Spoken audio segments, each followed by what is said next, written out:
Every time the man went to jail, he would deliberately share a deep kiss with his wife through the iron bars. But this time, something went wrong. The seasoned sheriff seemed to sense something was off. He walked over and ordered the man to open his mouth for inspection. After a thorough search, he found nothing. But the moment the sheriff walked away, the man sprang into action. With a squeeze of his throat, he slowly produced a key from his mouth. Just as expected, Houdini escaped from prison. His face soon splashed across every major newspaper headline, and the title of escape artist was born. But this was just the first highlight of his legendary journey. Before long, he set his sights on Fox River, the most heavily guarded prison in America. This time, the guards were ready. They stripped Houdini naked and wrapped him in chains from head to toe. They even invited a crowd of reporters to document every moment, determined to humiliate the so-called escape artist. To make absolutely sure nothing could go wrong, the warden sealed his mouth shut with tape. As he left, the warden smugly invited the reporters to come back the next day and watch the show. What he never imagined was that his seemingly impenetrable restraints were child's play for Houdini. The moment the warden stepped out, Houdini casually revealed his left hand. But look closely. He had 6 fingers, and hidden within was the key to his escape. When the warden returned to find the cell completely empty, all he could do was rage helplessly at the pile of chains on the floor. After this stunt, Houdini's fame exploded. He became the hottest magician in America. But with fame came trouble.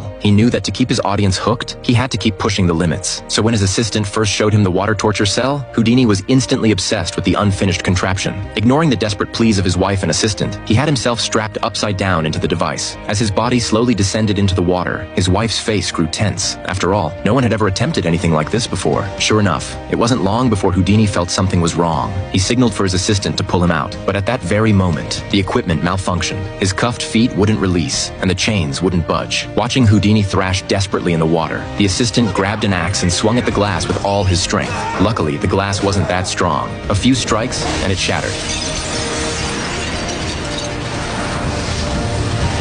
But the first words out of Houdini's mouth after being rescued? Fantastic. That's a true daredevil for you, always chasing the ultimate thrill, even at the cost of his life. Soon after, he brought the water torture cell to the stage, claiming he would push the limits of human endurance. To heighten the tension, he invited a fire chief to stand by, ready to save him at any moment. Then he cuffed his feet and lowered himself into the water tank once again. As his assistant locked the exit with a heavy padlock and a large screen blocked the audience's view, the tension in the theater hit a fever pitch. But as the seconds ticked by, well past what any human body could endure, there was no movement on stage. The audience grew anxious.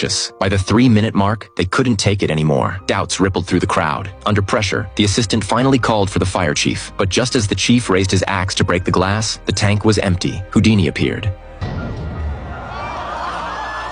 As thunderous applause and cheers erupted from the crowd, Houdini officially claimed his throne as the king of magic. His influence soon spread across the globe. But just as he was preparing for his European tour, an intelligence officer approached him. To help prevent a war, the government wanted him to use his performances to get close to foreign leaders and gather critical intel. In return, he and his mother would finally receive full American citizenship. For Houdini, who had been discriminated against his whole life for being an immigrant, the answer was obvious. He accepted the secret mission without hesitation. But what he didn't know was that this mission would nearly cost him his life. Before long, his tour brought him to London. In a packed theater, he appeared to be performing his safe escape act. But in reality, he had already slipped over the rooftops to the German embassy a block away. When he found the ambassador's office, he was thrilled to discover the safe was unlocked. But just as he grabbed the documents and turned to leave, footsteps echoed from outside the door.